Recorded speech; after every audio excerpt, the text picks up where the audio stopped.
มีดอกบ่มีดวงก็จังโทรมาถามมาเป็นหยังก้าเฮามีดอกมีหยังเป็นหยังก้า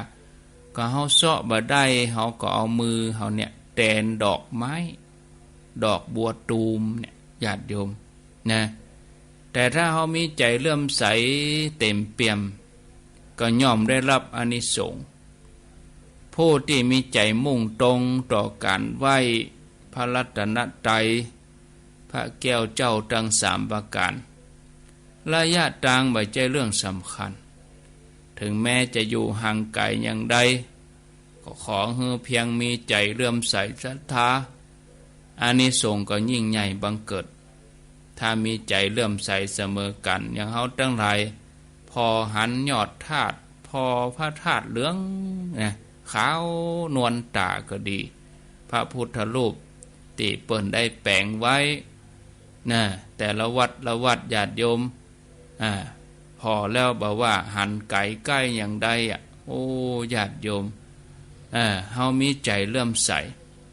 ถึงแม้ว่าพระองค์จะทรงปรินิพพานดับขันธ์ไปแล้วก็ตามอานิสงส์ก็มีมากมายเฮาได้เจริญพุทธานุสติศรัทธาญาติโยมอันนี้คืออานิสงส์การไหว้แต่กี้หลังไมค์ก่อนเข้ารายการก็มีโยมถามว่าอิมินาสการเรนะพุทธังอภิปูชยามิ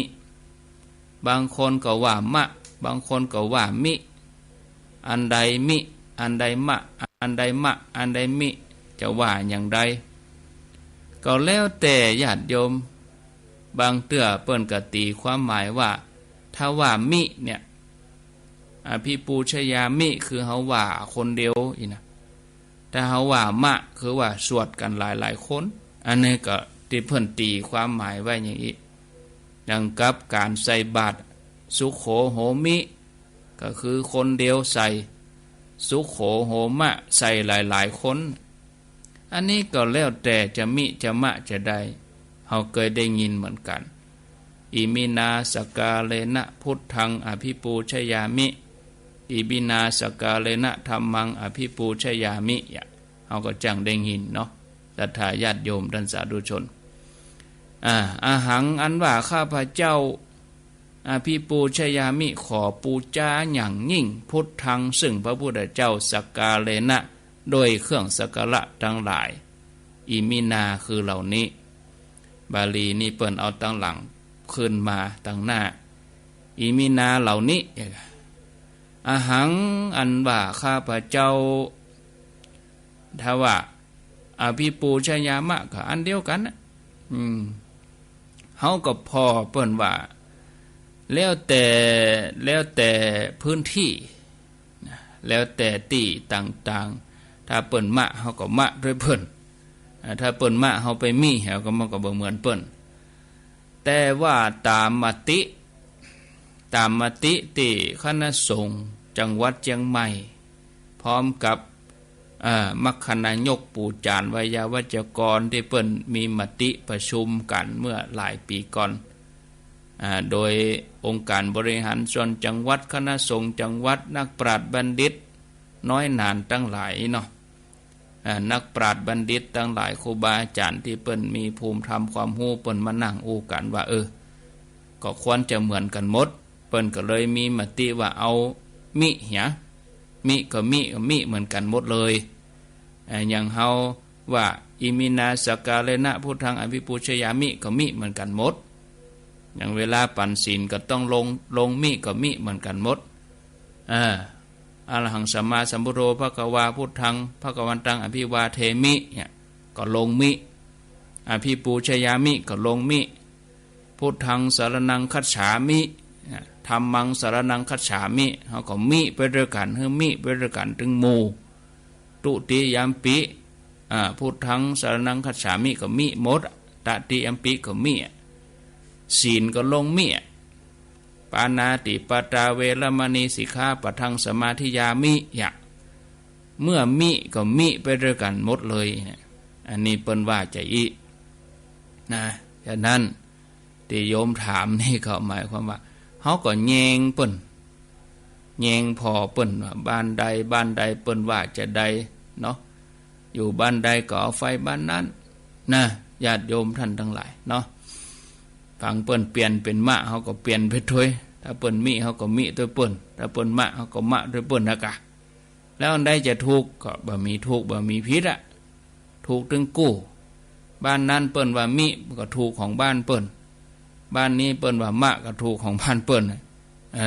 นะบ่มีตายตัวแต่ว่าที่เปิ้นบอกกันเปิ้นอู้กันก็ว่าเนี่ยถ้ามิก็คือว่าคนเดียวธรรมะก็ว่าด้วยกันถึงหมู่อันนี้โดยความหมายโดยการฮู้แต่ถ้าเฮาจะเอาอธิบายก็ที่เฮาว่าเหรออิมินาอย่างนี้ก็สักกาเลนะนี่เนาะแปลว่าหยังก็แปลว่าอาหังอันว่าข้าพเจ้าอภิปูชญามิขอปูจาอย่างยิ่งพุทธังซึ่งพระพุทธเจ้าถ้าธรรมังก็พระธรรมเจ้านั่นน่ะสักกาเลนะด้วยเครื่องสักการะทั้งหลายอิมินาเหล่านี้อาหังแปลว่าข้าพเจ้าอย่างหมู่ญาติโยมทั้งฮอดทั้งโดยเราบอกอาหังก็ตัวข้านี่ละอาหังนี้ข้านี่ละอาหังก็ข้าเนี่ยกะโอบาลีก็เปิ้นก็ถูกของเปิ้นอาหังตัวข้านี่ก็อาหังแปลว่าข้าพเจ้าอีหล่ะเนาะเอาละเนาะศรัทธาญาติโยมก็อู้ไปสำหรับคำถามก็ดีเรื่องราวเกี่ยวกับอานิสงส์การไหว้ก็ดีต่อไปนี้ก็จะได้อู้ถึงเรื่องราวเกี่ยวกับอานิสงส์แถมอันหนึ่งคืออานิสงส์รดน้ำต้นไม้อันนี้เปิ้นเจาะจงที่ต้นโพพฤกษ์คือต้นโพบอกว่าพระองค์จะตรัสรู้ต้นไม้ใดต้นไม้นั้นเปิ้นห้องต้นโพพฤกษ์เฮาสังเกตพระพุทธเจ้าแต่ละพระองค์ตรัสรู้ใต้มนใต้ต้นบะเดือพ่องไม้จิกพ่องเนี่ยไม้ลังพ่องไม้หยังพ่องเนี่ยเปิ้นห้องโพพฤกษ์หมดนะแล้วอานิสงส์ของการรดน้ำเนี่ยเป็นจะใดก็ลองฟังกันเนาะท่านผู้ฟังทั้งหลายเสบียงการเดินทางไกลในสังสารวัฏนี่คือการจะต้องสร้างบารมีให้เต็มที่แล้วก็บารมีนั่นจะให้ได้นักขึ้นมีขึ้นก็จะต้องช่วยกันนะช่วยกันดูแลใจใส่อุดหนุนช่วยกันดูแลทนุบำรุงเอาทำคนเดียวบางทีก็บ่ได้ก็ต้องช่วยกันกล้วยกำงามกำกล้วยช่วยกันเพื่อจะมุ่งไปสู่เป้าหมายอันเดียวกันก็คือการได้ทำพระนิพพานให้แจ้งการได้มีทานศีลภาวนามีเสบียงเดินทางในสังสารวัฏเฮาก็ก้ำจูกันญาติโยมในฐานะที่เป็นพุทธศาสนิกชนเป็นเจ้าพุทธก็ควรจะมีความฮักนักแน่นแฟ้นยิ่งกว่าพี่น้องที่ออกจากต้องเดียวกันมานี่เฮาจะต้องฮักกันอย่างอีคือเฮาเวลาเฮาเกิดมาเฮาก็เกิดว่าคนเฮาก็เกิดมาเพื่อจะทำกรรมใหม่ใจกรรมเก่าเนาะเฮาเกิดมามันก็เท่ากันนะคนเฮาทุกคนเกิดแก่เจ็บตายแล้วเนี่ยจะได้เฮาถึงเกิดว่าโอ้เขาก็เป็นเปื้อนห่วมเกิดแก่เจ็บตายเหมือนเดียวกับเฮานะเขาก็อย่างเดียวกับเฮาเขาก็มีความรู้สึกอย่างเดียวกับเฮาและทีนี้เฮามาเกิดถึงว่าถ้าเฮาตั้งใจว่าเป้าหมายสูงสุดในการที่เฮาได้มาพบพระพุทธศาสนาที่สุดมาทุกคนก็ต้องการบุญทุกคนก็ต้องการกุศลแล้วเขาก็ต้องไปด้วยกันเนาะไปด้วยกันมุ่งมั่นไปด้วยกันเมื่อเฮาทำด้วยกันมันก้ำกันหรอเฉลี่ยบุญเนาะเฮาก็พอขนาดโยมนั่นเปิ่นยังเนี่ยแม่นี่เปิ่นยังทำอุ้ยนั่นเปิ่นยังทำอย่าก้ำกันขนาดละอ่อนยังทำอย่าละอ่อนยังปฏิบัติอย่าก็เหมือนเดียวกันคือมันกู้กันญาติโยมในการสั่งสมบารมีบอกว่า10 ตัด30 ตัดท่านผู้ฟังญาติโยมท่านสาธุชนก็จะยกเรื่องเล่ามาพอเวลาแล้ว3 โมง 33ละจะได้ก็ก้อยฟังกันในวันพุธเนาะศรัทธาเนาะวันพุธจะมาเล่าให้ฟังอานิสงส์การรดน้ำจะมาเล่าก็ยาวพอสมควรพอเวลาแล้วก็กลัวว่าจะบัดตันเนี่ยพ่อแม่ศรัทธาญาติโยมเนาะก็เดี๋ยวเขาก็ยกกันไปในโอกาสในวันพุธก็ตึงจะมาปะอยู่มาปะศรัทธาญาติโยมอยู่นะจะเลิญปอนญาติโยมท่านทั้งหลายก็ย่ำต้องโทเตือใจเย็นไว้โยมคนจะโทก็แน่โทติ๊กเนาะย่ำปั่นให้โทเตี่ยนะก่อนที่จะปั่นโอกาสให้โทนี่ก็ขอเวลาได้ประชาสัมพันธ์ข่าวสารงานบุญเหตุสักเล็กน้อยข่าวสารงานบุญที่จะเกิดขึ้นแถมอาทิตย์หน้าก็วันที่11 ธันวานี่ก็ใครเจิญจวนป่อออกแม่ออกศรัทธาทั้งหลายมาร่วมสืบจัตตาเป็นสืบจัตตาทรงท้ายอีกแล้วกันเนาะสืบจัตตาทรงท้ายผีเข้าแต่ก็พอเวลาก็พอดีนะงานประเพณีสวดอิติปิโส108ที่วัดปากตังเจริญจัดมาได้10 ปีนี้ก็เลยอยากจะจวนให้มาเอวมาพอมาร่วมจัดมา10 ปีแล้วศรัทธาพระสงฆ์500 รูปสวดอิติปิโสแล้วก็ปีนี้ก็มีกรณีพิเศษก็คือว่าจะปั้นพระเจ้าตันใจแล้วก็ปั้นพระอุปคุตเนาะเพราะว่าวันนั้นเป็นวันเพ็ญปุตจะปั้นพระอุปคุตปั้นวันเดียวแล้วเริ่มปั้นตั้งแต่8 โมงเช้า2 ทุ่มก็ต้องแล้ว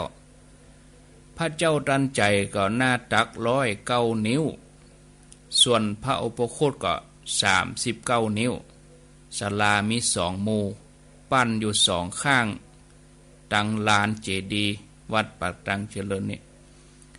ช่วงมาง่ายก็สืบจัตตา9 โมงปลายญาติโยมได้ดินกี่หก้อนได้เอาปูนมาโมะเห็นน้อยตอนที่เปิ้นผสมปูนเขาก็เอาเปียงมาแกวดแล้วไปโมะเห็นน้อยแล้วก็สวดอิติปิโส108นับบกรรมตัวไผได้เอาปูนมาได้เอาดินกี่มาโมะมาใส่แล้วก็จะต้องสวดใส่จิตใส่ใจเข้าไปอธิษฐานจิตโดยกันแต่ละดวงอธิษฐานจิตโดยใส่แผ่นเลิกแผ่นดวงเขียนชื่อเฮาแล้วเฮาก็มากำฝ้ายมานั่งสวดเฮาถ้าสนใจไผเฮาเอาปูนมาโมะแล้วเฮาก็มานั่งสวดนับบกรรม108จบเอาล่ะสบายใจเฮาได้อธิษฐานจิตเฮาบ่ต้องไปหยังญาติโยมบ่กองเอาดินกี่มาวางบ่กองเอาปูนมาโมะเฮือศาลาโมะอันนี้ของไอ้แม่โมะให้แม่ใหญ่แล้วก็แม่ก็มานั่งสวดอิติปิโส108สวดจบก็นั่งก็ไปตังใดเฮาก็จะไปเอี่ยวไปหั่นไปนี่ไปกินไปหยังก็แล้วแต่มาเวลาใดก็มาทำตอนนั้นแต่พิธีจริงๆเนี่ยเพิ่นก็จะเริ่มประมาณ8 โมง9 โมง10 โมงพระสงฆ์สวดเจริญพุทธมนต์สืบจัตตาก็ศรัทธาก็จะไปทำบุญทำหยังก็ว่ากันไปก็แล้วแต่โอกาสสืบจัตตาเสร็จแล้วถวายเพลญาติโยมอาจจะมาช่วงบ่ายโมงก็บ่าย2บ่าย3ได้ทั้งนั้นบางทีเฮามาหันโอ้เปิ้นปั้นจัดไว้รู้นี่แต่เจ้าได้หัวเข่าเอาไปยื้อพอเฮ็ดสักกำบัดเดี๋ยวนี้มาขึ้นถึงอกละบางทีก็มาขึ้นถึงเสียนละอย่างวันค่ำไผมาเวลาใดก็ปั้นเวลานั้นนะมาปุ๊บไปเจ้ไปอย่างอื่นเด้อนะเฮาก็เอาปูนมาโมะมาป้ายได้ดินกี่แถวก้อนแล้วก็อธิษฐานจิตนับบกรรมสวด108จบนะจนถึงแรงญาติโยมมาค่ำยามแรงก็จัดเตรียมสถานที่เวลา6 โมงก็ดี ทุ่มก็ดีนี่ใกล้จะแล้วละเอาละกำนันต้องแปลงสถานที่ละเพียวครัวเพียวหยังศาลาก็เตนั่งร้านเอาละเป่งลึงแล้วกันนั่นเด้อกำนันเกียมจะเบิกเนตรละพระสงฆ์ก็จะทยอยมา6 โมงเกิงนี้500 ตนอันนี้สวดอิติปิโสกับธรรมจักรไผมีหนังสือก็เอามาตวยแต่ก็จะมีแจกให้กลัวบปอหนังสือ500 เล่มถ้ำกวมปอก็ศรัทธาสวดได้ก็สวดเนาะบางคนอิติปิโสนี่ถึงสวดได้ก็เนาะอิติปิโสเอาบักกรรมมาตวยเอาหมวกมาตวยเนอคนเท่าตีตากเมยตากหยังบ่ไหวก็นั่งในเต็นท์เปิ้นมีเต็นท์เฮานั่งกลางลานนี่มันเหมาะดีนั่งเก้าอี้บ่ได้นั่งกับปืนนั่งเก้าอี้บ่ต้องเจ็บแข้งเจ็บขานั่งเก้าอี้หมดกุคนแล้วเฮาก็สวดโดยพระเจ้าประสงค์500 รูปอันนี้รอบแรกอิติปิโสกับธรรมจักรก็ประมาณชั่วโมง6 โมงเกิงสวด7 โมงเกิงแล้วพักเหี่ย20 นาทีพัก20 นาทีก็คือเจ้าหน้าที่เปิ้นเตรียมสถานที่เตรียมอย่างเรียบร้อยก็2 ทุ่มก็พระสงฆ์ทยอยมาชุดที่2นี่อันนี้แบบเมืองเฮาอันนี้เปิ้นจะสวดเปิ้นจะมีสวดพุทธาภิเษกเจริญพุทธมนต์อันนี้แบบเมืองเฮาจุดเตียนใจเตียนอันอย่างต่างๆเสร็จเรียบร้อยก็พระสงฆ์ก็เจริญพุทธมนต์พุทธาภิเษกก็นั่งปรกกันนี่ก็นั่งปรก8 ตนครูบาอาจารย์มหาเถระโอ้ไปนิมนต์เปิ้นว่างกู้ตนกว่าวันที่11เนี่ยก็นึกกึดใจว่าเปิ้นจะติดงานกันเฮียก้าเป็นว่าได้มากู้ตน8 ตนที่นั่งปกเนี่ยได้มากู้ตนเป็นหน้าบุญนั่งปกพระเจ้าตันใจ4 ตนนั่งปกที่พระอุปคุต4 ตนก็อันที่ว่าเอาที่พระเจ้าตันใจ4อุปคุต3เป็น7นี่นะโอ้บ่ได้กึดใจแหมกามโหจะไปครบสงฆ์หยัง3 ตนบ่ครบ4แจ้งหำเหมาะก็เลยเอาตั้งปูน4ตั้งเพศ4อุปคุต4พระเจ้าตันใจ4มัก8พอดีมักมีองค์8พอดีเนาะจับพอดีศรัทธาญาติโยมแล้วพระสงฆ์ก็มาจากหลายที่หลายแห่งตึงหมดช่วงที่สืบจัตตาช่วงที่สวดมนต์ตันพุทธาภิเษกช่วงที่สวดเบิกช่วงที่ไข่ตาพระเจ้าช่วงที่เตศทำเมืองแล้วก็จนสุดท้ายโอกาสเข้ามาทุปญาติ93 ตนแบบเมืองเขานะพระสงฆ์ที่นิมนต์มาประกอบพระพิธีครูบาอาจารย์มหาเถระเนี่ย93อันนี้พิธีเมืองเฮาตั้งแต่สืบจัตตามาจนถึงสวดมนต์ตันมาจนถึงนั่งปกมาจนถึงจนแล้วจนเป่งจนแจ้งจนสวดเบิกปุ่นรวมหมดนี่93 ตนแล้วที่แบบไทยแบบไทยคือแบบอิติปิโสแบบภาคกลางนี่เพิ่นจะสวดจาหน่อยอิติปิโสภะคะวาอะระหังสัมมาสัมพุทโธวิชชาจารณะสัมปันโนสุขโตโลกวิทูนะอันนี้จะแบบจาน้อยแบบไทยแล้วก็ธรรมจักรก็จาน้อยไหลหาศรัทธาอันนี้แบบไทยอันนี้500 ตนเนาะอันนี้500 ตนเสร็จเรียบร้อยแล้วก็ถ้าแบบเมืองเฮานี่จะว่าเวยแบบเมืองนี่ว่าเวยหน่อยนะโมตัสสะภะคะวะโตอะระหะโตสัมมาสัมพุทธัสสะนะโมตัสสะภะคะวะโตอะระหะโตสัมมาสัมพุทธัสสะพุทธังสารนังกัจฉามิธัมมังสารนังกัจฉามิสังฆังสารนังกัจฉามิอันนี้เปิ้นว่าสวดมนต์ตันสวดมนต์แบบต่อเนื่องโอ้น่าบุญได้นิมนต์ครูบาอาจารย์ที่จะได้มานำสวดมนต์ตันก็จับเปิ้นว่างพอดีถึง2 ตนละปูนกับหลวงพ่อท่านพระครูกัลยธรรมนิวิทย์ วัดหลวงสีเตี้ยเจียงใหม่เขาก็หลวงพ่อพระครูอดุลศิลกิจจะได้นำสวดมนต์ตันถึง2 ตนนี้นอกนั้นกับพระบาอาจารย์มาหลายตนอันนี้เปิ้นอย่ามาสวดมนต์ตันสวดมนต์ตันแห่งชั่วโมงปลายจบสวดมนต์ตันก็เปิ้นอย่าเตะทำแห่ง3 กัน 3 ผูกท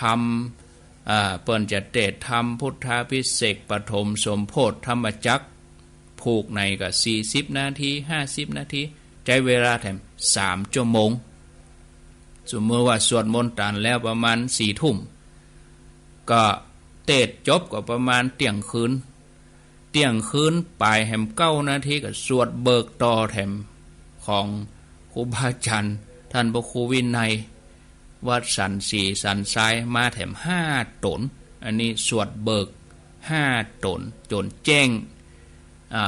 ตอนที่เปิ้นสวดมนต์ตันก็ก้นเข้าปันทุปัญญาตเข้าติดไป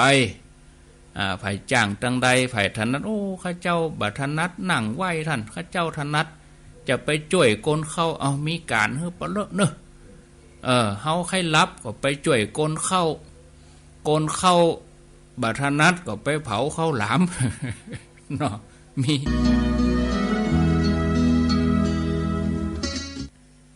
งานเข้ากรรมก็มีศรัทธาญาติโยมท่านสาธุชนทั้งหลายครูบาอาจารย์เปิ้นก็แสดงธรรมแต่ละคืนแต่คืนนี้ก็ท่านปลัดธนงวัดโบสถวัดโบสถ์บึดมาหนึ่งก็พี่น้องตังบันทิปุ่นถ้าใกล้สีชัยชุมก็ไปปะกันคืนนี้คืนวันป่อแล้ววันพุธก็เป็นคืนวันที่6คืนสุดท้ายวันที่7ก็หลวงพ่อพระครูพิทักษ์ธรรมกรวัดบันแจ่มบะเขือแจ้และปูนอันนี้เป็นขอประชาสัมพันธ์คืออาทิตย์หน้านี้แล้วเนอศรัทธาเนอปีนี้ก็จัดเป็นปีที่10จัดทุกวันที่11จุ่มจอบไว้นบกองไฟเปียวแสงใสปอดเศร้าตูกำเจ้าเป็นวาดแห่งลาดสีนั่นแหละตาโตในกาดลาดหยาบนั้นปราณเจตตามโปดผู้ใจคานจากบอกที่สาธานแห่งเจ้าเต้าตนเงาเวทสันดรก็กล่าวงาที่ก่อนยิ่งกว่าเก่าย่อมือเล่าวันนั้นนาว่าดูราพรามผู้หัวงอโกจักบอกด้วยดีหมากม่วงมีหลายหมู่ตั้งตนอยู่หิมมาปานในสถานบอดหลวงลำสุกดีพรำดูปานจิตไม่มากวิทสูงใหญ่ใบน้อย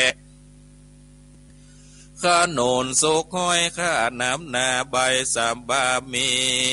ข้าอ้วนจุ่มปูดล้วนลูกสุกแควนหมากแหนสุกสะอาดไม่หมากหาดสุกใส่งามไม่ลังลามลูกน้อยหวานจิตจ้อยมีวันไม่หมากกาดันสุกกะกอมไม่ขามปอมลูกแควนโกมหมากโยมสุกเด่นดาดสมและฝาดปุ่นยอหมากสะมอดลูกปอดเศร้าลูกแต่เก้าถึงปลายโคนไปกายเอากินกองง่ายดังจากงูไม้มือมาเดชนั้นนาดงใหญ่มีตั้งไม้องค์ไก่ตั้งอยู่ยายการตั้งหลายวันภายพอกจริงเป็นดอกดวงเพยกิ่งแก้มเฟยจูกามเมตังไม้โกบน้ำเป็นดอกพวงไม้หมูกหลวงดอกที่ตวนไม้มูกน้อยดอกล้วนแก้มใบไม้หมากสร้างใสหวานจื่นจ้อยลูกใหญ่น้อยปอนเดบไม้เนโคตรมีลายซ้ำโซแก่พรำควนเกณฑ์โตนอันหล่นตกดินเหลืองเลือไม้หมากเดือดลายลูกมันใหญ่แต่ก้าว ถ้าลาบตอดเราเรื่องปลายมีโดยประการใจน้อยเป็นดังโคนโพจังร้อยขากตัดเลยลองนั่นแหละนะพรามประกาศหนึ่งอันว่าปาตินานมีหลายลากูขากใดขันมาป่าเลวตากวยเข่าแปดและกวยฝ่ายล้ำบอดใจปังปูนกวยการบนลายสิ่งมีพร้อมยิ่งปูนตันหนอมมีตังกวยหอมและกวยตีบลูกบอดลีบกินหวานเสียงสงสารคนใหญ่กวนกวยนานใจสามันมีตังพึ่งลวงหวานกีบลายตัวแม่ไก่บอกเฝ้าพรามกว่าเอามากินเตออ้ำปาจาพากาดหนึ่งไม้ม่วงลางจำพวกเป็นดอกดวงเดเป็นลำจีใจจอยเป็นลูกน้อยจุ่มจีดูเจียงจีหลายสิ่งสุขเด็บยิ่งสับเมอกันอันว่าหมากม่วงสองจำปวกมีที่ไก่โบการหลานในวันนามีปานหลาดเป็นดังเจียดปาดเขียวงามประกาศหนึ่งใจใดเตียวกว่าเข้าสู่ปากหิมมาปานเข้ากันก็เข้าไปไกลอยู่ไกลตนแล้วยื่นมือบิดเอาใส่ตรงเป่าต้วนถูกหมากม่วงลูกสุกหวานดีบได้การใจแจลูกใหญ่แม่สายแสงมีหวานแน่เปิงแปงโหลดเล่าเป็นส่วนด่านดาวดงลีอาจารย์จันมีลายลากูหากได้ยินมาอันมากะทำเสียนเอียกเฮงเฮงส่วนทุกสิ่งนั้นนาแห่งภูมิมาลาเก็บแมงปูของแล้วสู่ตอมดวงในดงโลงย่านกวางที่อยู่ปัดเจ้าจางเวสันตันลานลานเสปูดยินดีใจจ้าเหมือนที่อยู่แห่งเทวดาฝากฟ้านั่นแหละพรามขเมนดูราพามอันว่าปาดนั้นเต็มไปโดยไม้ตาลงงามสาผูกไม้เปล่าอยู่ไม้เปล่าอยู่ใหญ่ใหญ่กอดเต็มละวังทุกตาปุ่มเป่งป่าเป็นน้ำลุ่งเรืองงามใจน้อยเป็นดังโคนหากร้อยขากองไม้ทั้งกองฝูงเป็นดอกมีต่างข้างขอกมักกาฝูงไก่ตาสูดพอเหมือนดังปลายจอและปลายตงมีต่างไม้เฟยงามลมแรงแจมลูกห้อยกาดหยาน้อยหอมเพชรเกศสันนาหอมอ่อนงามจัดย้อนปึงใจไม่ตั้งลาย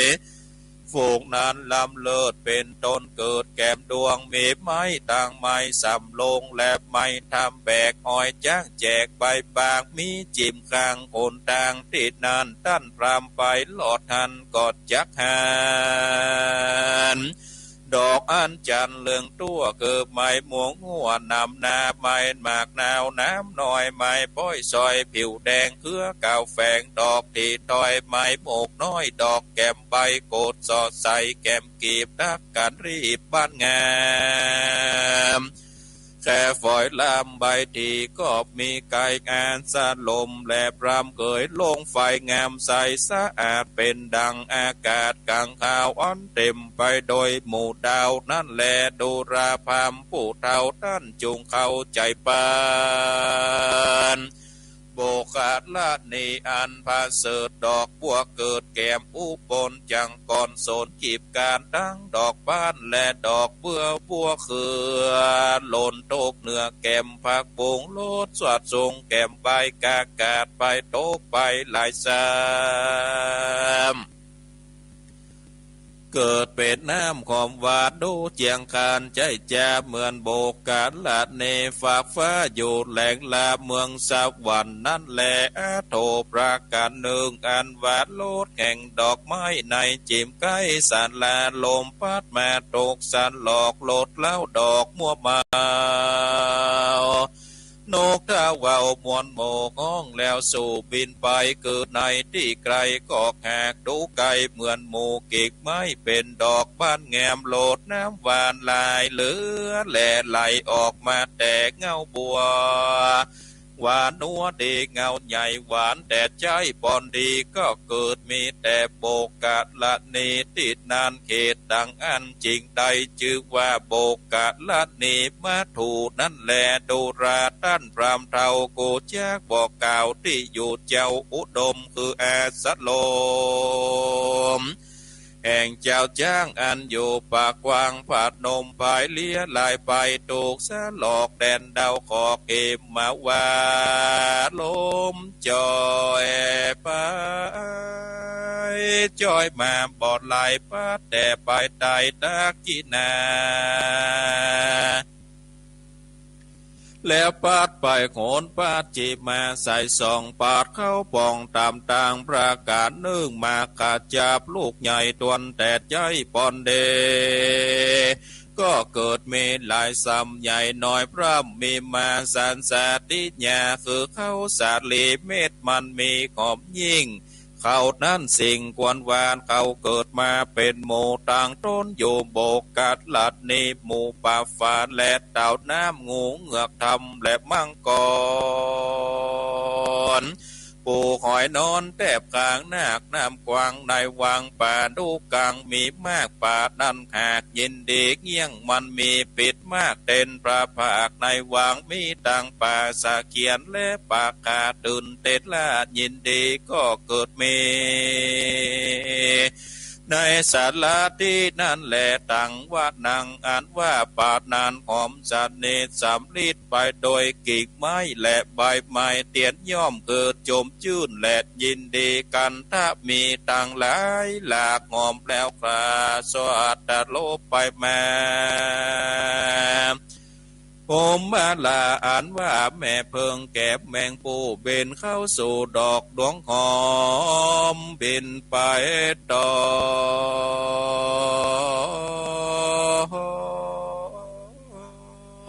กดวงดอกบินไปตอมภาพรอ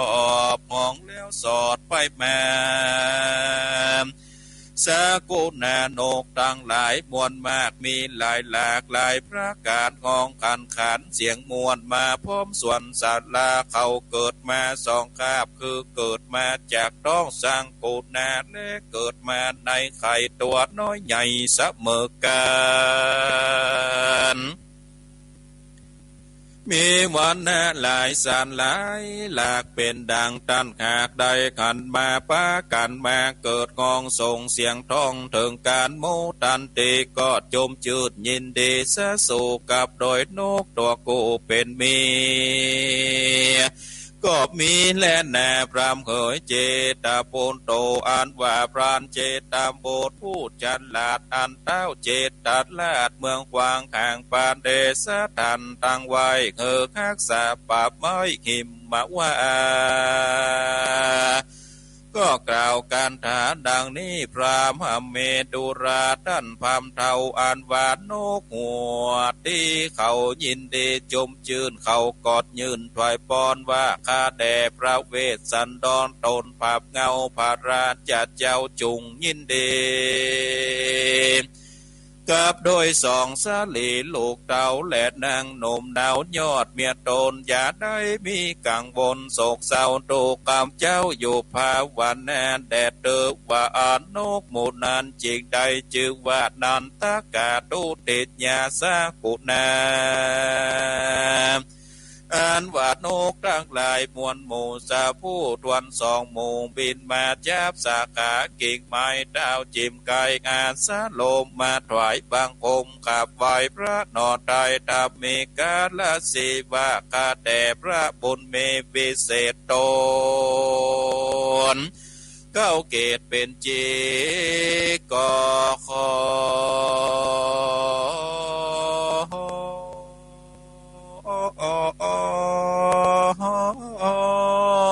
พระราศีเจียงเจ้าจงมีอายุยืนเตียงตา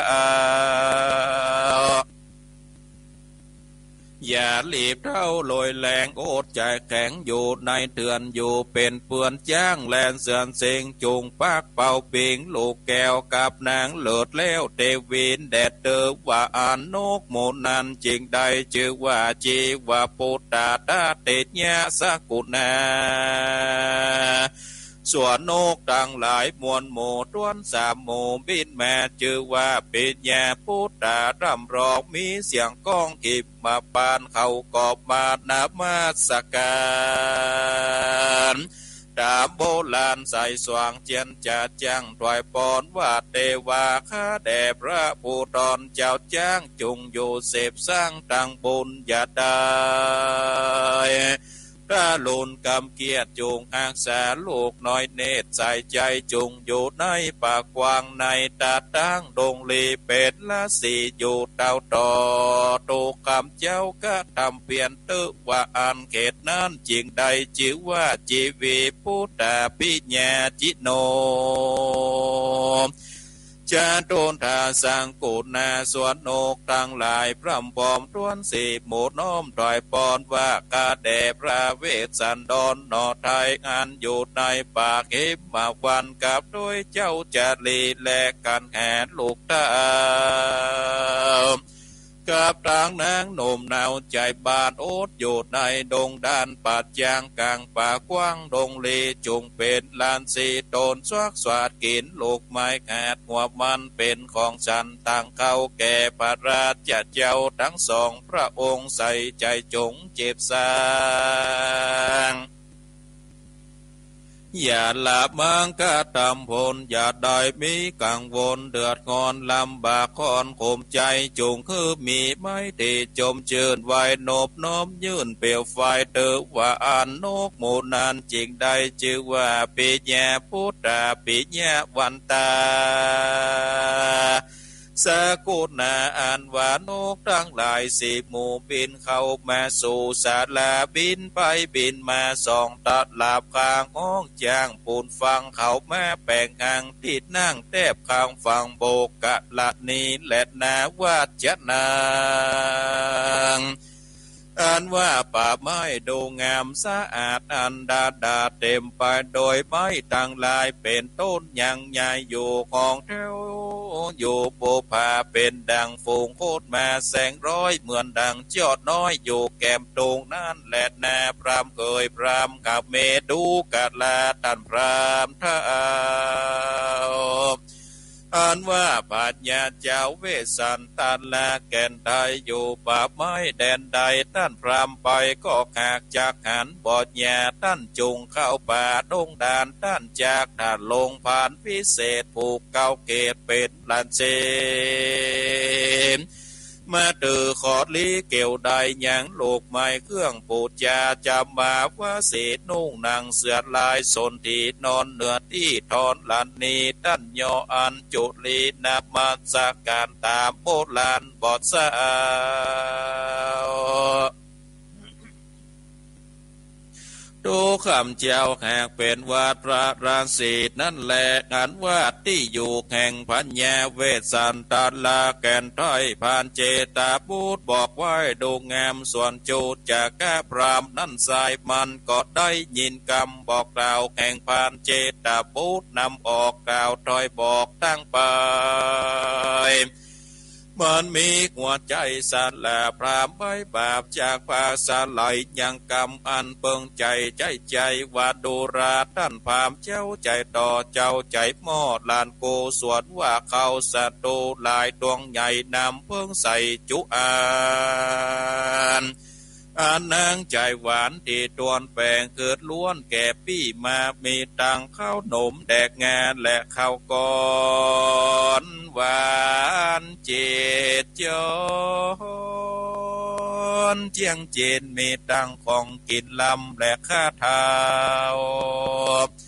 ปูจากเอาไว้แก่เจ้ากวางขวางอ่านมาบอกโหนทางแก่ปูเท่าปูหูโกนเจ้าเหลือหลายและนาว่าอันตังสุดตัวปราณเจตบุตรได้ยินกำพรามมากะไว้จัดใจก็ทำข่าวหามมันก็มีคาถาตันตอบกล่าวกำจอบแก่พรามว่าตุมเพวาสัมปะลังโหนโตดังนี้ดูราท่านพรามผู้ปองงามมี8 แห่งเท่าปิ้นแป่งเหลือคนเดินไพรโซนป่าไม้กูก็ขาบอกไว้จุอันท่านจงเร็วปันเขียวกว่าเดินไปและดงไกส่วนนาอันว่ากินอันใดปอแต่งด้านหากแบ่งคือกูคือเขาสาตูก่อนสาตูย่อยกินได้ก้อยแข่งมามีตังเข้าหนมแดกงาและเขากอดน้ำอ้อยหวานจิตย้อยด้านนัดใจกูบอกเอาในถงด้านได้จากไว้คือแก่ด้านผู้เดียวอันจากเดียวไปนาเข้าสู่ป่าคนไก่และนาพรามขับเมดูราพามอันยังมาโคอันว่าคนต่างเดียวในป่าไม้ปอดตายได้คนเดียวพูดจักเดียวเข้าสู่ที่เต้าอยู่เป็นจีเป็นโหนตั้งเดปันจอดเกวซับสอดกินลีหลานยินดีจริงบอกแม่นปูเจ้าจักออกพรากมาจากศาลาตันดาวพรากดันดาวดงเกวโหนต่างเส้นเดียวซื่อนักแลประกาศนึ่งยังมีเจ้าละเสมโตนเนื่องอยู่เสพสร้างอยู่ปากกว้างดงลีคือว่าเจ้าอาจุตาละเสนโตนสักสวัสสันลูกไม้ขาดหัวมันเป็นของสันตุคำเจ้าบ่โศกเศร้าหิงสากะทำเมตตาภาวัดนาตุกเมื่อใส่ใจเชื่อยินดีปวดเป็นจี้เสพสร้างแฝงฝ่ายข้างทางเตียวผมบ่แขวสักเซนบ่ตื่นเต้นและโมโหมีด้านตาพร่ำพร้อมเขียวบอดยอมส่องแสงงามมีหัวที่ตามไปโดยฝุ่นบอดสาบคุณการใดตาลงสินใสสารโลดเขาก็เข้าบวชก็สดใสด้วยใส่ใจเป็นพระองค์อาจมวลเกาวาดจันดาจับมาว่าสีนุ่งนางเสือลายดีตวนแยวหญิงล้วนบอกว่าสับแม่เศรษฐีนอนเหนือดินแหนบอกมีศาสตร์ไปไม้ลาดล่องนอนสาธายินจมจอบไว้นบนอบกองไฟมีเปลวใสเลือนหลากอันนี้แขกเป็นวาดแห่งเจ้าลาสีตั้งหลายแหล่พรามเหยดูแลดันพรามจงเข้าไปสู่ดัดโดดคานเขตโคตรเข้าสู่ยังที่อยู่เต้าองค์งามแล้วจงตามตุกสลอกแดนแนวขอกมากาเจ้าละสีตดนั่นใส่กอดจากบอกไว้แก่ดันจัดแลนาอีตังวัดตัวเพ่งกะเวดุราเพกูทั้งหลาย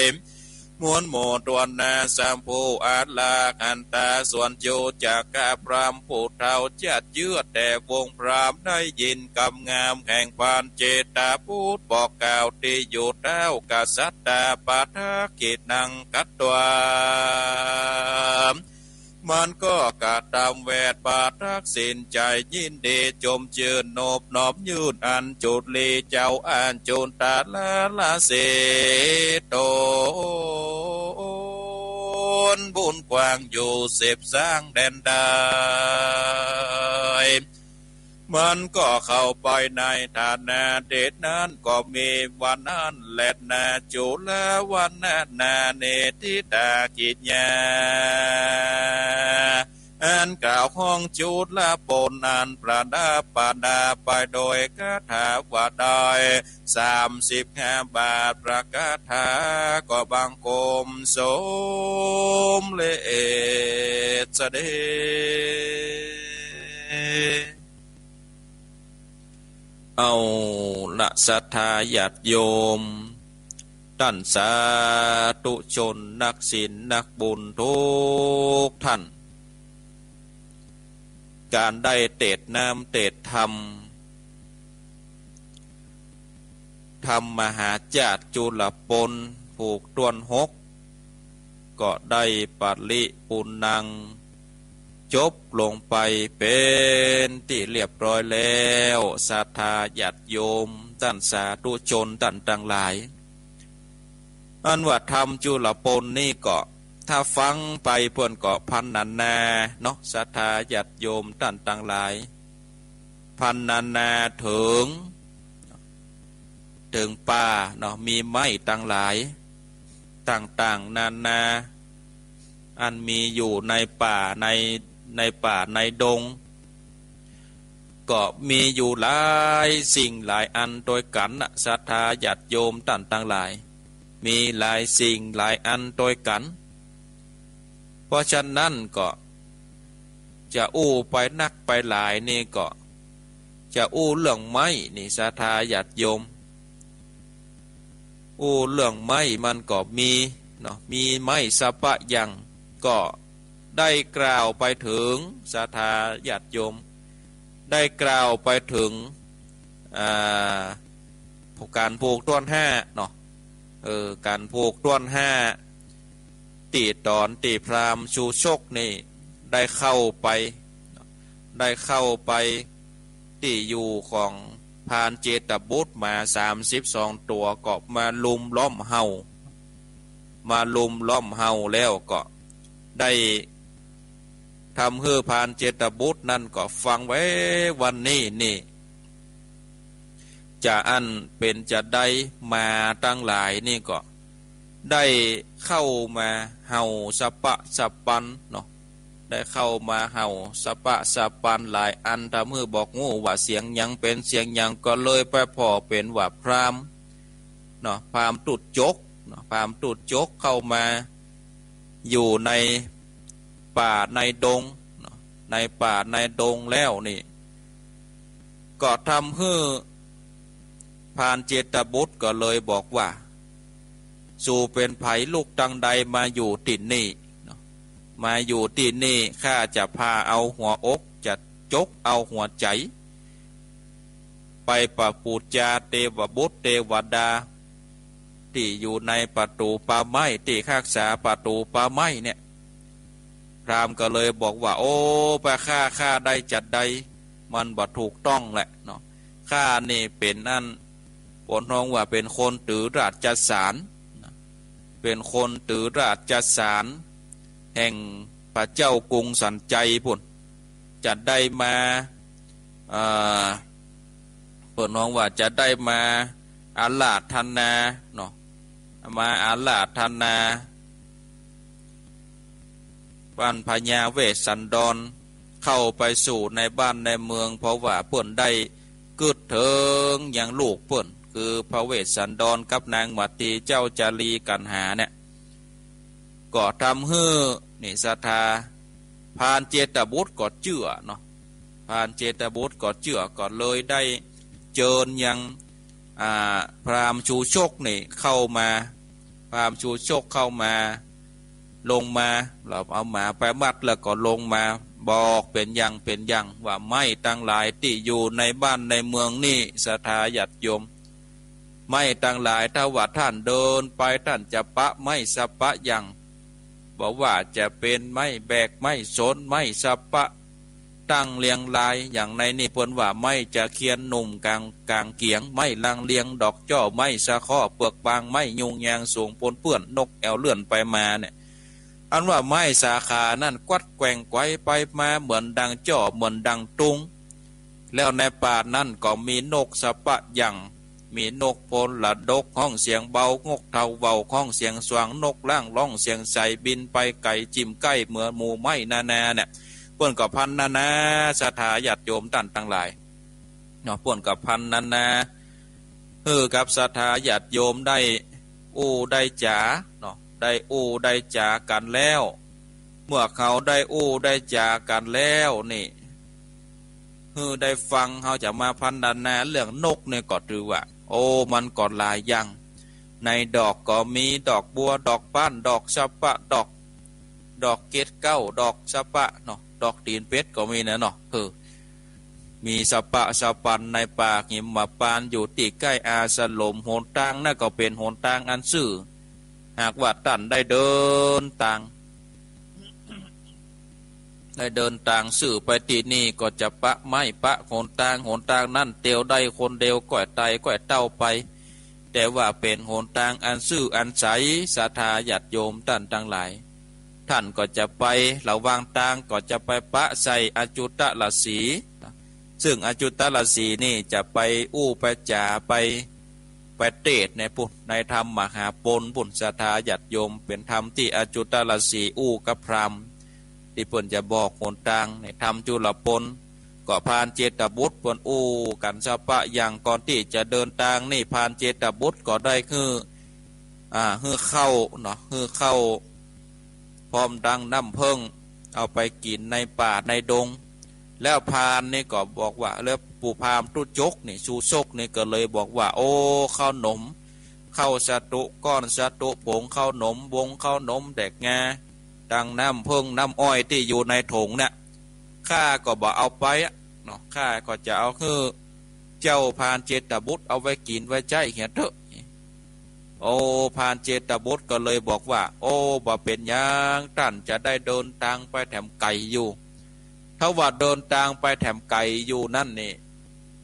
ก็จะต้องใจในการกินในการว่ามีของสัพพะอย่างฮึดท่านเอาไปเถอะข้านี่มีของกินของใจพอดีอยู่ฮึดท่านเอาไปเถอะของในถุงสับปายนี่นะฮึดท่านเอาไปเลยเอาไปได้เลยนี่หรอบ่ต้องเอาคืนเนื้อข้าเพราะว่าท่านจะต้องได้เดินทางเนี่ยศรัทธาญาติโยมท่านหลายพราหมณ์ก็พานก็ได้บอกคือปู่พามได้บอกได้เดินทางไปเนาะได้เดินทางไปอันเนี้ยศรัทธาญาติโยมท่านหลายก็เป็นธรรมเรื่องย่อๆในธรรมในเนื้อหาก็มีปอติอัตมาภาพได้ก้อนใกล้เอามานอกนั่นเปิ่นกอดพันดานาถึงนกถึงโนถึงสัตว์สิ่งหิ่งห้อยถึงดอกถึงดวงเนาะตีปันเปิ่นได้พันดานาไว้ในธรรมนี่ศรัทธาญาติโยมตั้งหลายก็ถือว่าม่วนพอม่วนกันนะเนาะถือว่าม่วนเหมือนกันในธรรมจุลปนจุละแปลว่าน้อยปันนะแปลว่าป่าคือว่าทำเรื่องป่าน้อยปุณเนอแหมกรรมนึงก็ปุณวันที่20ป่ายพูดแล้วจะได้มาปะกันก็จะได้มาฟังธรรมมหาปนทำกันกุมารเนาะได้พันนาก็ทำกันกุมารกันมัตติมหาราชกันนครนี่ถือว่าเป็นกันตีแนวพอสมควรศรัทธาสักกติพวกนี้นะ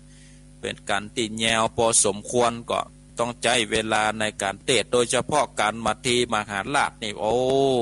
เป็นธรรมตีแนวศรัทธาก็ต้องมาเทศให้กับศรัทธาญาติโยมท่านหลายอันนี้เป็นธรรมฉบับแบบปักเก่าหรอแต่ก่อนนี่เพื่อนก็ฟังทำอย่างเงี้ยศรัทธาคืนกับวันหนึ่งเพื่อนก็เทศทำยาวๆเนี่ยพวกเนาะบางที่นี่ทำกันหนักก่อนเนี่ยบ่ขึ้นเตือตะวันพอออกมาแล้วศรัทธาญาติโยมโอ้กลัวจะบัดได้อานิสงส์ก็ปากันปิดป่องปิดประตูปิดหน้าต่างบ่คือแสงตะวันแต่หลอดเข้ามาบ่อ่านอานิสงส์มันก็จะเหลือน้อยเพราะว่าในธรรมอานิสงส์ในเพิ่นก็ว่าต้องฮือฟังได้วันกับคืนหนึ่งคือจบ13กันบางพ่องพวกก็เพราะว่ามันเตะทำแต่ละผูกมันแยวศรัทธาบ่จะเหมือนทำบัดเดียวนี่เฮาไปเทศนี่เพิ่นกำหนดเวลาคือตนไหนก็1 ชั่วโมงทำอันไหนที่มันยาวก็1 ชั่วโมงเกิงเป็นที่สุดอย่างนำตุจกถ้าเป็นธรรมบรรยายนี่ก็1 ชั่วโมงเกิงถึง2 ชั่วโมงก็บรรยายพันนาไปเพราะฉะนั้นนี่ก็เป็นธรรมที่บ่ให้บ่ดีบ่เดียวนี่ก็บ่ได้ บ่ได้นำมาเทศเพราะว่ามีเนื้อหาอันยาวเพราะฉะนั้นก็ศรัทธาติฟังอยู่อาตมาภาพก็ก้อนใกล้เนาะก็ก้อนใกล้เอามาก็ถือว่าถ้าเสียงบ่อดนี่ก็นักแกเหมือนกันเนอะศรัทธาญาติโยมโอ้ถึงวันนี้ก็เสียงก็บ่ค่อยพดแล้วนะเพราะว่ามันเป็นวัดเป็นไอก็ตั้งแต่ไปอินเดียปีกมานี่บรรยากาศมันเปลี่ยนเนาะศรัทธา อินเดียนี่เปิ้นเย็นแล้วก็เย็นวันค่ำเหมือนกันนะทางอินเดียนี่นะถ้าไปช่วงเดือนมกรากุมภานี่โอ้อันนั้นหน้าหนาวเลยศรัทธาญาติโยมหนาวยิ่งกว่าบ้านเฮาอาตมาภาพไปต้นปีเนาะไปต้นปีที่ผ่านมานี่ไปเมื่อเดือนตอนนั้นไปเดือนกุมภาก็หาเนาะไปเดือนกุมภามกรากุมภาเนี่ยโอ้หนาวแต่ไปล่าสุดนี่ไปเดือนพฤศจิกา2-3 วันที่ผ่านมาเนี่ยก็บรรยากาศเมื่อเจ้านี่เย็นหรือบ้านเฮาเมื่อวันก็พอดีตุ้มผ้าเนี่ยหมอกตุ้มผ้ามาอยู่ก็อยู่ไปก็ถือว่าไปเตือนนี้เนี่ยคุ้มค่าศรัทธาญาติโยมต่างหลายไปเตือนนี้คุ้มค่าเพราะตั้งใจเกิดอยากจะไปอยู่ที่เดียวคือไปอยู่ที่พุทธคยาไปอยู่ที่ปืนต้นพระศรีมหาโพธิ์ก็ไปเตือนนี้ก็สมใจปรารถนาแล้วมาไปที่ไหนไปแอวต่อหมู่รอบๆห้านสถานที่สำคัญสถานที่พุทธเจ้าได้มาได้เดินทางจากเทือกเขาดงคัสสิลิมาแล้วก็มาสลบมานอนอยู่ที่ขึ้นหันเนาะที่เพื่อนได้บำเพ็ญทุกขกิริยาหลังจากนั้นก็เดินไปเข้ามาทุกปายาติสถานที่รับเข้ารับถาดทองคำแล้วก็นำไปลอยที่ข้างแม่น้ำเนรัญชลาแล้วก็ได้ขับยาคาอินเดียก็ดอกมันก็คล้ายๆกับหยูบ้านเฮาเนี่ยไม้กวาดบ้านเฮาเนี่ยนะดอกยาคาดอกพวกว่าหญ้ากุศะเนาะหญ้ากุศะก็คล้ายๆดอกหญ้าบ้านเฮาแต่มันก็ขึ้นเต็มไปได้เหมือนกับหญ้าคาบ้านเฮาน่ะเนาะอยู่ทั่วไปของอินเดียเป็นของหญ้ากุศะเป็นหญ้าคาก็ไปเตือนนี้ก็ถือว่าโอ้คุ้มค่าศรัทธาญาติโยมโดยเฉพาะได้มีโอกาสได้มีบุญได้ขึ้นไปบนชั้น2ของเจดีย์พุทธคยาศรัทธาต่างๆหลายเพราะว่าบ่ให้บดีเพิ่นบ่ได้ขึ้นไผขึ้นไปง่ายๆต้องมีบัตรมีอันหยังก่อนก็ยังดีที่มีทูตเจ้าเนาะที่เพิ่นอยู่ในอินเดียก็มีความคล่อง ก็มีความคล่องมีความที่จะขึ้นไปติดต่อก็ได้มีโอกาสขึ้นไปบนชั้น2ได้ไปเวลาประมาณ6:30นี่เวลา6:00นี่ลามะหรือว่าทูตเจ้าทางทิเบตเปิ้นก็จะได้ขึ้นไปสวดมนต์สวดประมาณสัก30 นาทีแล้วก็จะเป็นสวดเถรวาทของเฮาก็มีทูตเจ้าศรีลังกาทูตเจ้าไทยทูตเจ้าพม่ามีหลายสัญชาติที่เป็นเถรวาทได้ไปสวดมนต์เพราะก็สวดกรรมเหมือนเฮานะแต่สำเนียงก็จะเพี้ยนไปกว่าเฮาหรือว่าเฮาเพี้ยนไปกว่าเปิ้นบ่ฮู้นะต่างคนต่างเพี้ยนเพราะว่ามันสำเนียงเนาะแต่ละที่แต่ละต่างก็บ่เหมือนกันเนาะศรัทธาญาติโยมท่านทั้งหลายอันนี้ก็เป็นประสบการณ์ชีวิตศรัทธาเพราะว่าไปนี่ก็ไปด้วยกัน 2-3 ตนไปด้วยกัน3 ตนได้นำเอาภัตตาหารได้เอาจีนได้เอาหมูได้เอาไส้อั่วได้เอาน้ำพริกหนุ่มแคบหมูปดโตคนกันไปเอาถึงกัวตมบ่คือผ่านแต่เอาหมูเข้าประเทศเพิ่นนะแต่ก็ผ่านไปโดยดีเพราะว่าจุดประสงค์จะได้นำเอาภัตตาหารเหล่านี้นี่นำไปถวายพระเจ้าพระสงฆ์ที่ในงานทำบุญฉลองครบรอบ1 ปีการตั้งวัดแทนไทยพุทธวิหาร ซึ่งเป็นทูตเจ้าจากอำเภอพี่ชัยจังหวัดอุตรดิตถ์นี่เพิ่นไปสร้างวัดที่ขั้นก็ได้ช่วยกันนำเอาภัตตาหารไปถวายเพิ่นในมณฑลทูตเจ้า70 ป่าย80 ป่ายถึงทูตเจ้าสามเณรแล้วก็แม่ชีโอ้คนก็เปลี่ยนร้อยเหมือนกันศรัทธาญาติโยมถือวันนักแล้วเอาไข่เอาจิ้นส้มอย่างไปพัดใส่ไข่แป้งลาบแป้งน้ำเงี้ยวมดก่อนเปิ่นศรัทธาใส่อั่วก่อนดีขั่วจิ้นส้มก่อนดีมดก่อนเปิ่นเพราะว่ามันบนไหนได้กินเนาะมันไหนได้กินบัลลัมได้กินโดยเฉพาะจิ้นหมูเนี่ยมันต้องไปถามศรัทธาญาติโยมตึ้มมีที่อินเดียมีก็มีเป็นส่วนน้อยเพราะว่าเปิ่นว่ากินแต่ว่าจิ้นหมูนี่เป็นจิ้นที่มันแปลงส่วนมากเปิ่นจะกินจิ้นไก่ไก่นี่ก็เฮาก็เอ็นดูครับหมอศรัทธาญาติโยมเพิ่นว่าไก่จี้เฮาก็ถามว่าไก่จี้นี่เป็นจะใดไก่จี้นี่เป็นจะใดเพราะว่าไปจี้ตัวไหนตัวนั้นก็จำเป็นต้องตายศรัทธาเพิ่นบ่ได้ฆ่าแล้วก็มาวางใส่ถาดจังบ้านเฮานะเพิ่นเอาไก่ขังใส่กรงไว้เพิ่งใจตัวใดก็จี้เอาแล้วก็ฆ่าต่อหน้าเฮาเนาะลกขนกกหัวกกตีนกก อันผ่าอกจกเอาคนในออกเขาก็จะได้กัดตัวมันมาเนี่ยศรัทธาญาติโยมก็เอ็นดูเหมือนกันนะเนาะแต่เนี่ยใดวัฒนธรรมประเพณีเปิ่นเปียอันเขาก็จำเป็นได้ยืนพอแต่บ่ได้ไปซื้อเขานะเขาก็ได้ขนหมูขนไก่จากบ้านเมืองประเทศไทยไปอันนี้ก็ถือว่าเป็นประสบการณ์ชีวิตศรัทธาญาติโยมต่างๆหลายเอาละเนาะก็ตี4:24 นาทีก็จะได้เปิดสายกับศรัทธาญาติโยมต่างๆหลายโทรมาแจ้งผลการนับฟังโทรมาอู้โทรมาจ่าอยู่ตั้งใดฟังขึ้นอันหยังถ้ามีคำถามก็ถามมาเลยเนาะโทรมาอู้โทรมาจ่าเนอะ ที่เบอร์โทรศัพท์0865878177 เอาอยู่ตั้งใดก็โทรมาเอาตอนนี้วางสายแล้วศรัทธาญาติโยม0865878177เอาสายแรกมาแล้วเจริญปอนไปจ้าครับท่านพระครูมาแล้วโยมโควิดครับโอ้จะได้ฟังลึกพระเจ้านี่แล้วก็จะได้เงียบไปมาแจ้งโอ้หายไป2 ติดก็นากำนี้นะครับจะได้ลึกเท่าไงท่านพระครูทั้ง2 ติดฟังท่านอาจารย์บรรยงเนาะครับกับฟังทุกรูปทุกตนนะครับท่านพระครูเอกฟังกันไปเนาะเป็นกำลังอกกำลังใจเป็นกู้เป็นกิมไปที่งานอย่างก็ครับปฏิบัติกรรมที่ไหนก่อนไปปฏิบัติธรรมที่อุโบสถดอนตองป่าซางนี่นะของมหาลัยเพิ่น10 วันครับกับเรียกว่าต้องไปถึง10 วันก่อนครับโอ้ไปหลายร้อยเหมือนกันนะ10 วันเป็นกำลังใจให้ท่านพระครูนะครับเนาะสาธุโมทนาแผ่น2 ติดแต่ให้หายไปก่อนจะเจอกับเกือบพวกนั้นเนาะโอ้เกือบสิ้นปีปูแลครับเดี๋ยวสายอื่นไปเลยเข้าขอเป็นกำลังใจให้ท่านพระครูนะครับเนาะบุญรักษาครับผมใบสาครับอ้าว0865878177ครับสายเจริญปอนเจ้ากับแม่จ๋าเจ้าท่านพระครูเจ้าโนจากตังใด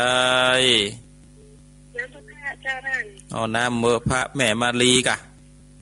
เจ้าแม่มาลีขออนุโมทนาเนอะว่าเจ้านี่ได้ฟังถูกพ้นโหกแต่เจ้าเข้าใจฟังหมดแต่เจ้าแล้วก็เจ้าฟังเริ่มแล้วเจ้าจะติดตามต่อไปเจ้าชอบฟังข้ามาชาติเจ้าท่านสาธุอันนี้ส่งมันแหงเนอะแล้วก็อันนี้โมทนาท่านที่เล่าเรื่องที่ไปอินเดียโอ้ใครไปเนาะใครไปก็ไปด้วยกันเดินมีนาพุ่นโอ้เจ้าได้นานเนอะไม่ได้ไปเนอะท่านตามเนอะเจ้าก็ได้ไปตามหอยพุทธเจ้าเนาะเจ้าของก็คงว่ามีบุญมีวาสนาก็คงได้ไปกับท่านเนอะได้เดี๋ยวก็ว่ากันเดือนมีนาท่านจะไปกับงานเจ้าท่านเดือนมีนาวันที่25ถึงวันที่2 เมษายนไป7 วันโมทนาเนอร์ท่านตามเจ้าเป็นกำลังใจท่านเนอร์บุญรักษาเจ้าสาธุอ้าวสายต่อไปเจริญปอนเจริญปอนท่านก็ออกสอนมาเจ้าเนาะตอนนี้เนาะออกตอนมาเจ้าเนี่ยกะโทรจากทางใดแม่โรงพยาบาลลานนาเนาะ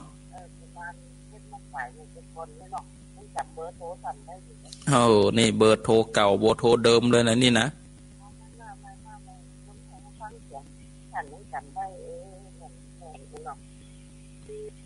ฟังตั้งแต่เจ้าตั้งแต่ผู้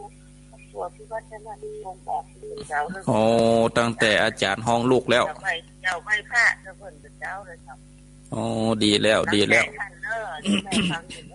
สาธุโมทนา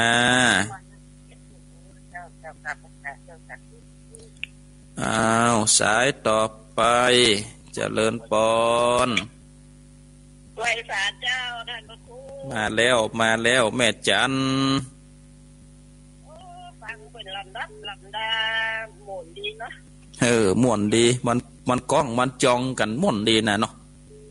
มันขึ้นมันลงมันถูกจังหวะมันโมดอ่ะนั่นนะกา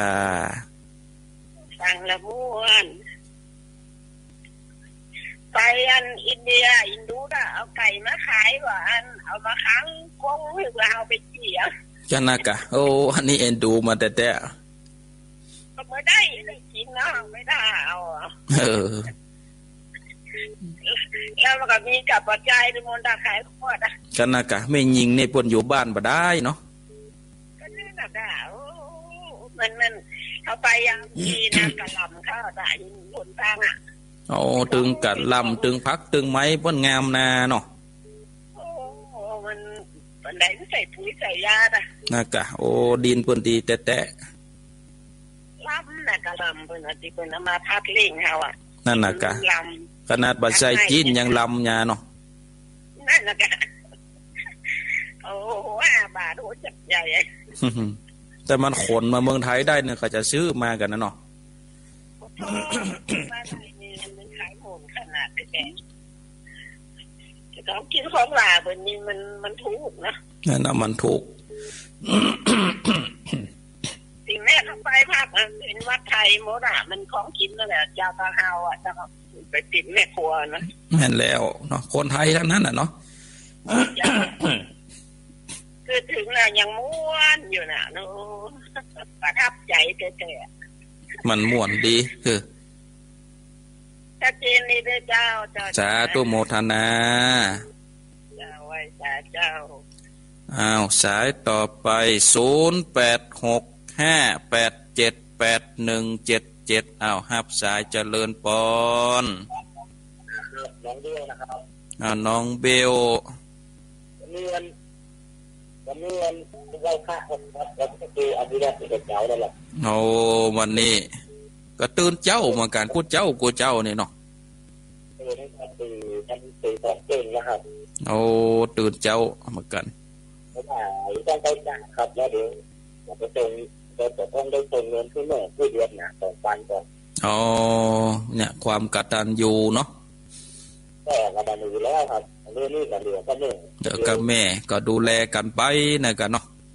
บ้านผมอยู่ที่ตัวนี้เลยครับแต่ผมมาอยู่ที่ตั้งแต่39แล้วครับโอ้ตั้งแต่39แล้วครับก็เป็นคนเชียงใหม่ก็แล้วเดี๋ยวนี้เนาะอู้เมืองแหลวแลดนั่นเด้อไทยแล้วก็เป็นอย่างอย่างนะครับภาคกลางเนี่ยครับที่เรียกว่าเนี่ยเพราะว่าฟังกับเป็นคนเยอะเป็นอินเดียเป็นเนี่ยได้เป็นข้างใจข้างอย่างเป็นข้าต่อหน้าไปเป็นเลยเนาะแต่กะอันนี้ต้องไปหันเนาะ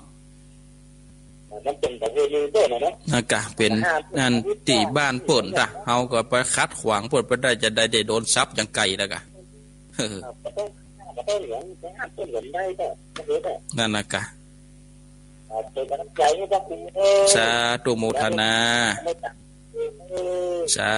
ธุ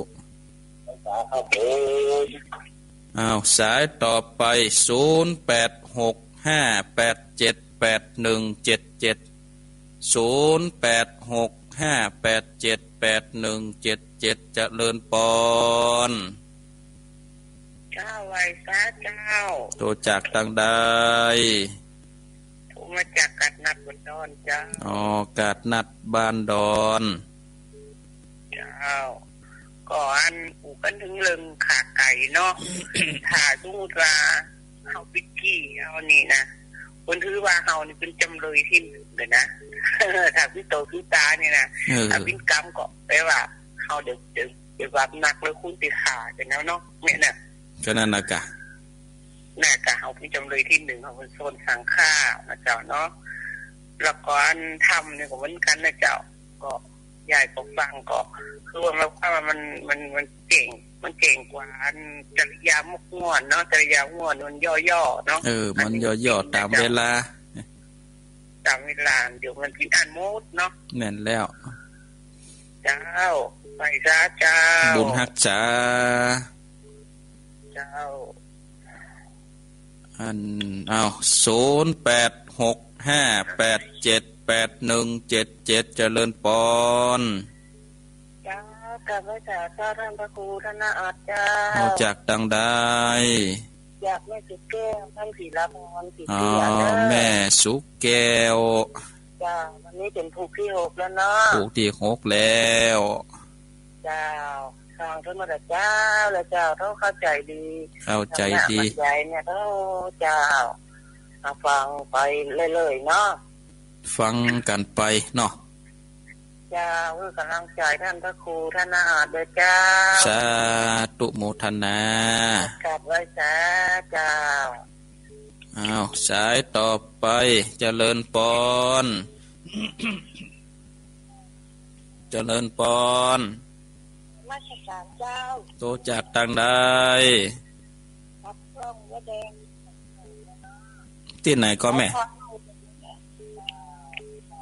ที่ไหนก็แม่อู้แหมกำยายพรร่องวัดแดงยายพรนี่ก็ฟังกันเดือนวันเหมือนกันได้เจ้าตื่นมา2 โมงไปตื่นมาแต่เจ้าแล้วตั้งเทศเจ้าฟังมาแต่ต้นน่ะเนาะเจ้าสาธุโมทนาเทศจบโมทนาเนอะแม่เนอะเจ้าสายต่อไปเจริญปอนโทรจากตังใดแม่อุไรหนองคายเจ้าแม่อุไรหนองคายหลวงเนาะเจ้าเนี่ยอันก็พูดอันแม่ก็ถามว่าวันนี้ก็เป็นวันพ่อแล้วก็ลูกก็ได้อยู่ไปทำงานได้แม่จะตามทางเขาพ่อเขาจะได้กับเจ้าเดินตอบในวิทยุเนาะเจ้าเขาก็ได้อยู่เขาไปทำงานเป็นกำลังใจเนอะที่ก่อนทำนี่นะสาธุฟังกันไปเรื่อยๆเนอะลูกแม่2แล้วนี่ลูกเจ้าจีเนาะถึงเวลามันก็ตึ้งแค่ฟังเนาะถึงเวลานั่นมันก็ตึ้งตีนละสาธุโมทนา0865878177เจริญปอนเจ้าทุกคนเจ้าโทรจากทางใดจากลำปางเจ้าลำปางที่ไหนลำปางนี่ปางทวนเจ้าแม่อยู่บ้านใดลำปางนี่บ้านเกาะขาเจ้าเกาะขาเจ้าฟังตึงวันน่ะเนาะเจ้า1 วันเจ้ามันโทรมาหากันห่วงกาโทรบังกันนั่นเจ้ากดบัตรตันเพิ่นน่ะจ้ะสาธุโมทนาเนอบุญฮักษาสายต่อไปมีเกาะเข้ามาเรื่อยๆเจริญปอนโทรจากทางใดบ้านปัดตานเนาะมันติดตุกติดยากเหมือนกันนี่จ้ะตันก็เที่ยววันนี้เป็นไงวันนี้เป็นบุญวันนี้วันพ่อให้เป็นบุญนะกะเป็นบุญถึงวันนะกะบุญรักษาเนอะสายต่อไปเจริญปอน อ้สาเจ้าแม่จันฟองเจ้าไอ้จันฟอง โอ้กว่าจะติดได้นี่เนาะอันนี้เป็นตั้งทำบ้านนี่ค่า35ครับกับ3เป็นกา35 3เจนนะนะครับประกาศหาพวกมีแต่ใดพวกก็เอาตีนกาพ่องเอาถูกพ่องเตียนพ่องนะครับเนาะเป็นออนนี่เป็นนอนวัดก็เป็นพวกโอ้แกงบัดเดียวนี่มันบัดเดียวนี่ก็เก่งที่สุดก็เที่ยงคืนก็ถึงจบอ่ะเนาะอันนี้4 โมงจบโอ้หายเต็ดเว้ยนะแกเหมือนกันนะนัดกันนะ4 โมงแล้วเนี่ยโหมาถึงตั้งวันก่อนนะอ๋อตั้ง2 วันกะเจ้าอ๋อตั้ง2 วันหนาวแล้วกะทั้งแจ้ห่มหนาวค่ะตอนนี้กิจการเข้าต่ออ่างตอนนี้ต่อกันอ่างยังดีเดี๋ยวกันนะนั่นนะกะดีกะดีโมดอ่ะเนาะจ้าตัวโมทนา0865878177เจริญปอนไว้สาธารณูมาแล้วเมาฟังเพิ่นลืมกดกะลืมกดกะเมาฟังครับเมาฟังเพิ่นผมหมดก็อยากกดเข้าจาหน่อยครับชัดเจนนี่เลยนะชัดเจนเลยเนาะอันนี้ก็ฟังกูตนกูองฟังกูรายการมากันนี่เนาะฟังทุกรายการนั่นวิทยุเติมได้หมุนบ่ได้เราคิดดีมากกว่านี้ไว้เฮาเลยไปนี่แล้วได้นั่นกะเอาธรรมะเป็นกู้กันไปนะเนาะขึ้นจับมือนี่ฟังนี่ครับไว้จ้าบุญรักษาสายต่อไปเจริญปอนไว้สาโนจากดังใดโนจากบ้านล่ำจางตำบลประตูปลาบ้านล่ำจางนี่บ่ได้ละปูนเหมือนกันโอ้สมัยเป็นบ่าวไปเอี่ยวพูดอยู่หรอกนดโทสมัยเป็นบ่าวเลยได้สมัยเป็นบ่าวไปเอี่ยวพูดมันก็บ่เจ๊ไก่ก็รู้เนาะไก่กันนี่บ่ได้ไก่ผมยังไปถึงวันนี้ยังไปสีมีสีมุยพูดอะบ้านลุงติ๊บพูดอยู่มาเพก่อนด่ะไก่หรอไก่หั่นเถื่อกับไว้ใจการประสานนี่หรอนักกะไก่กันนี่บ่ได้หรอผมยังโทรไปที่ขับสุกาตุลุงยองไปละแต่ฟังเหมือนกันเลยด่ะครับวันที่11นี่ก็จะไป11ต่อไป11นี่มันติดงานปฏิบัติธรรมบ่ได้ไปสักกรรมว่าเรียนตุลุงยองว่าแม่ปานีเขาไม่เป็นขาเตี้ยก็คือใส่ยันใต้แหวนคอไว้เด้อมันโทรมาถึงวันนี้เพิ่นก็หันหน้ายังไงเนาะอันนี้จบยุทธส่งให้ดินก็จะไปคนใดก็ว่าที่ไหนตัวใดเนี่ยนักกะมันเป็นการได้พบปะกันนั่นเนาะนักกะมันเป็นญาติธรรมเนาะนักกะญาติตั้งสายธรรมเวลาเขาโทรมันได้หันหน้ากันเวลางานใหญ่ได้ปะกันแล้วมันก็รู้จักกันนักกะคนมาหลายเนาะแม่นแล้วต้องแนะนำตัวให้กันนักกะเนาะต้องแนะนำตัวบัดว่าเล่นตัวว่าก็คือผมจะเขียนป้ายไว้นะอันนี้ไม่เป็นข่าวเตี้ยเนอะใส่ป้ายไว้คออันนี้ไม่ปานีสุทินนะเนอเนี่ยเข้าท่ากาเนาะเข้าท่าดีแม่พรเราหัวแดงแต่กระแปงจังไวเนอความคิดเข้าท่าดีเหมือนกันนะเนาะอันนี้คือลุงมันคิดจะทานเลยถ้าลุงไม่ได้ไปเนาะบ่ได้ไปวันที่11นี่นะครับอันนี้คือจะตายญาติธรรมเนี่ยไปตามความเรียกร้องเขาไปเนาะจอมยุทธไปประกาศไปจะออกการน้ำมันให้ตัวเองเป็นบุญมาปะกันครับวัดลุงยอมก็ไป2เสือละไปด้วยนะดีแล้วเอาปัจจัยไปเป็นข้าวสารอาหารแห้งไงกับอยู่บนดอยเนาะแม่นแล้วสาธุโมทนาโดย เป็นกำลังใจให้ท่านพระครูอยู่เนอะ สาธุบุญรักษาไหว้สาอ้าว0865878177เจริญปอนไหว้สาเจ้าโตจากดังใดจากมันหอยมุงอาทิพยามห้วยม่วงบ้านที่เนาะฟังแต่เจ้าแล้วก็แม่ฟังจะเมื่อแล้วก็เมื่อที่จะเมื่อโหที่แล้วเนาะฟังแต่โทรแม่เดี๋ยวนี้รับโดยตื่นโดยฟังกันไปจะนั่นเนาะฟังกุศลผู้องค์ดีแล้วฟังกุศลผู้องค์แต่จริงจะเหมือนกันนั่นคู่นั่นน่ะเสียงมันคล้ายกันบัดได้จริงเสมอสาธุโมทนาเนอสาธุบุญรักษา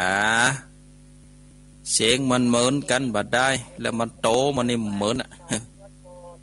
สาธุสายต่อไปเจริญปอนไม่สาครับโตจากดังใดหลวงพ่อบุญปันหลวงพ่อบุญปันจากวัดแม่ปูอำเภอดอยสะเก็ดไว้สาครับขอถามท่านอาจารย์ที่ไปอินเดียน่ะที่ยันเปิ้นเผาศพเอาโจ่งลงนั่นมันมีอยู่ก็หามีครับตุลุงมีอยู่ครับมีอยู่ครับเปิดกับเผาก็ตึงวันนะครับเมื่อวันเมื่อคืนเผาเชียงพ่อมก็ยู่ลงน้ำฮะกะแล้วก็ผู้ที่ไปอาบน้ำในคูคาน่ะเขาก็ไปกินไปดื่มกันอย่างนั้นหรอครับผมเวลาเขาพายเรือไปนี่มันลอยมาก็วักน้ำออกไปฮะกะมีอยู่ครับมีอยู่ฝั่งแม่น้ำคงคามันเป็นประเทศนี้ของเขาเนาะแม่นครับมันเป็นบ้านเปิ่นเมืองเปิ่นเนาะแต่พระพุทธเจ้าเปิ้นก็มาลั่นแล้วมันเป็นว่ามันติดประเพณีของเขาอันนึงแล้วมันคงค้างอยู่เลยเนาะครับผมเพิ่นสืบทอดมาเปิ้นว่าไฟ2,000 กว่าปีมันบ่เคยดับครับผมเผากันตึงวันเตือกตีไก่เพิ่นก็เอาใส่รถมาตั้งตะครึ่งตะคังให้มากับมัดศพมานะครับไว้สาเด้อที่ได้ไปหู้ไปหันมานะครับผมโมทนาสาธุครับผมไว้สาขอบคุณครับหลวงพ่อบุญปันก็ฟังดูลุงเนาะดูลุงก็ฟังสายต่อไปจะ